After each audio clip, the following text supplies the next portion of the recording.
I'm reviewing The Handmaid's Tale by Margaret Atwood, a novel that is as haunting as it is unforgettable, and one that feels increasingly relevant with each passing year. When I first read this book during my high school years, I knew it was important. I just didn't know how important it would turn out to be. Set in the dystopian Republic of Gilead, the story follows Offred, a woman forced into the role of a handmaid. In this totalitarian society, environmental disasters and plummeting birth rates have led to extreme measures. Fertile women are stripped of their identities, renamed according to the men they serve, and assigned to bear children for powerful commanders and their wives. Offred, literally meaning of Fred, is no longer seen as an individual, but as a vessel.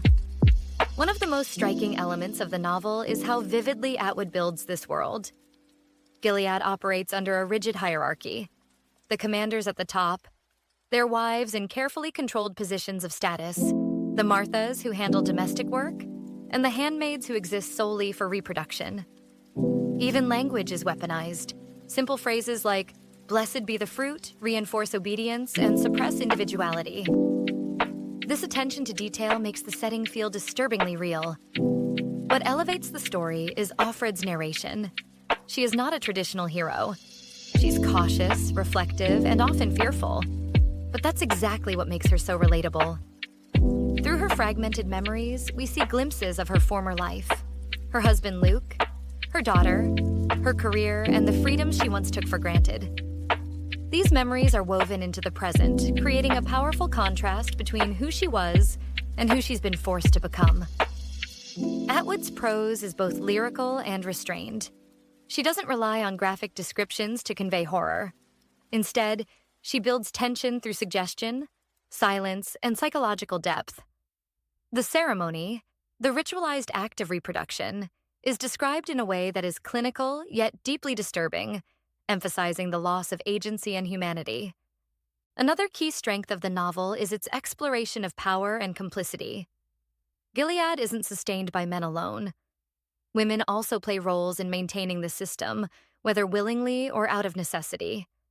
Characters like Serena Joy, the commander's wife, reveal the complexities of power. Even those who seem privileged are trapped in their own ways. This layered portrayal prevents the story from feeling simplistic and instead invites deeper reflection.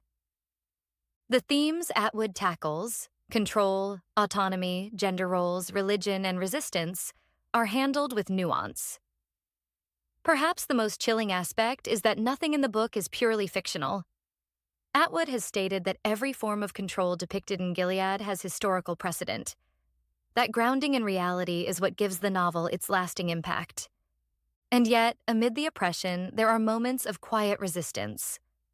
Whether it's a stolen glance, a whispered conversation, or an internal act of defiance, these small rebellions remind us of the resilience of the human spirit. Offred's story isn't just about suffering, it's about survival. The ending, notably ambiguous, leaves readers with more questions than answers. It challenges us to think about how history is recorded, who gets to tell the story, and what truths might be lost or altered over time. In conclusion, The Handmaid's Tale is more than just a dystopian novel. It's a warning, a reflection, and a deeply human story. It's unsettling, thought-provoking, and impossible to ignore.